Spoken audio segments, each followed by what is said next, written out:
ওই আমলকি বাললকি এটা ওটা ওঠে না 50, তোর বোর 50, 100 টাকা। ওখানে সবসময় যে বলিস যে বেকার বেকার বেকারের মানে খরচা জানিস তোরা? হ্যাঁ, খরচা জানিস? তুই যে বলতেছিলিস যে আমার নানা গাদি কি বেকার, সব গাড়ি ভাড়া যাবে কত জানিস? আমার কথা না আমি বাদ দিচ্ছি। হ্যাঁ, এখন তোমার আমাদের রাজবাড়ি থেকে তুই গাড়িতে উঠবি, এখান থেকে ঘটপুকুর পর্যন্ত এখন আরামসে তো 30-35 টাকা ভাড়া নেবে। আর ওখান থেকে ঘটপুকুর থেকে ফের উঠবি, ওখান থেকে 10 টাকা নেবে। তাহলে যে আমি ধরতেছি একজনের 50 টাকা ভাড়া। একজনের 50 টাকা ভাড়া হলি, তাহলে তুই তো একলা যাবি, তোর বউ যাবে সাথে। বউ জালি, তোর 50, তোর বউর 50, 100 টাকা ওখানে চুনা লেগে গেল। আবার সাথে 200-300 টাকার মিষ্টিও গেল, তাহলে কত খরচা হলো? 400 টাকা। খরচাটা ধরে রাখিস।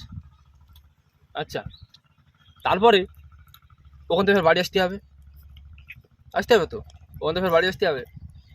এবারে ওখান থেকে ফের ধর 100 টাকা, তাহলে কত হলো? 500 টাকা।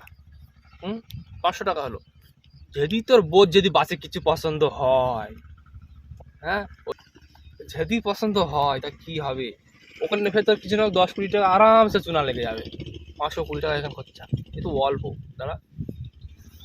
2 দিন পরে তো ছেলে পিলে হবে, ছেলে পিলে তো রেখে তুই সবার বাড়ি যেতে পারবি না, তারাও বলবে নানার বাড়ি যাবো।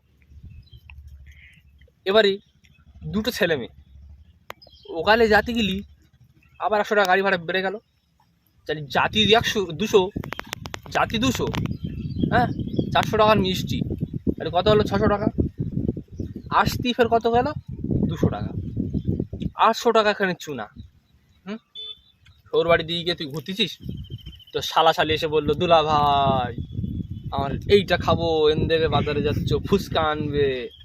হ্যাঁ, তাহলে ফের কম করে ধরতি 200 টাকা, 200 টাকা চুনা গেল, তাহলে কত হলো? 1000 টাকা।